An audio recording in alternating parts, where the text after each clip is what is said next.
Ito yung matinding salpukan nila, former IBF Super Bantamweight Champion Japanese na si Yukinori Ugoni at Tachitana Luangphon ng Thailand.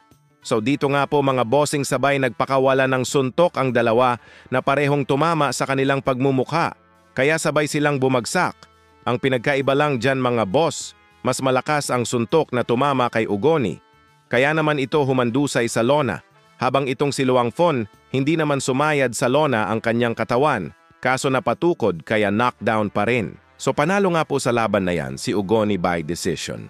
Matatandaan mga boss na nakalaban ni John Riel Casimero itong si Ugoni, kung saan nauwi sa tabla ang naging resulta matapos magkaroon ng headbutt itong si Ugoni. So lumalaban pa rin si Ugoni under Treasure Boxing Promotion of Masayuki ito, habang napunta naman si Casimero sa Kameda Promotions. Samantala, matindi ito mga bossing huling nakalaban at niligpit ni John Riel Cuadro alas Casimero na si Saul Sanchez mauuna pa ito lalaban kay Casimero kung si Casimero nakaschedule ngayon, 25 si Saul Sanchez naman, mga bossing nakaschedule ang kanyang laban ngayong October 10 kontra sa Puerto Rican boxer na si Edwin Rodriguez, may kartadang 12 wins, 5 KOs, may 9 na talo.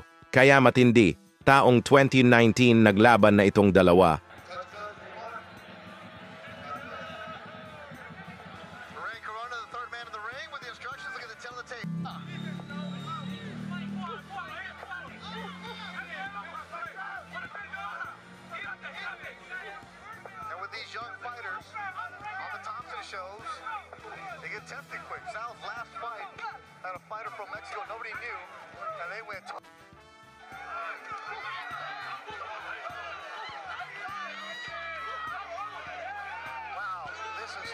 This is tough to watch, actually. I mean, this is brutal stuff.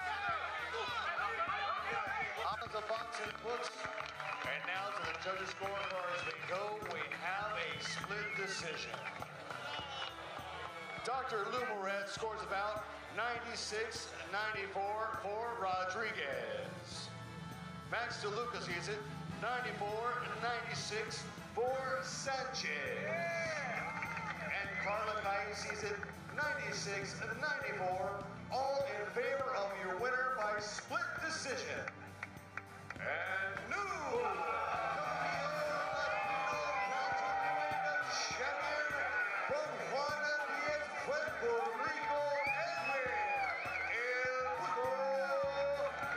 Ngunit natalo si Sanchez, kaya pangalawang paghaharap na nila sa susunod na Biyernes. Sana parehong manalo sila Casimero at Sanchez sa kani-kanilang paparating na laban ngayong October nang sa ganon, maganda ang kanilang comeback fights para sa taong 2025.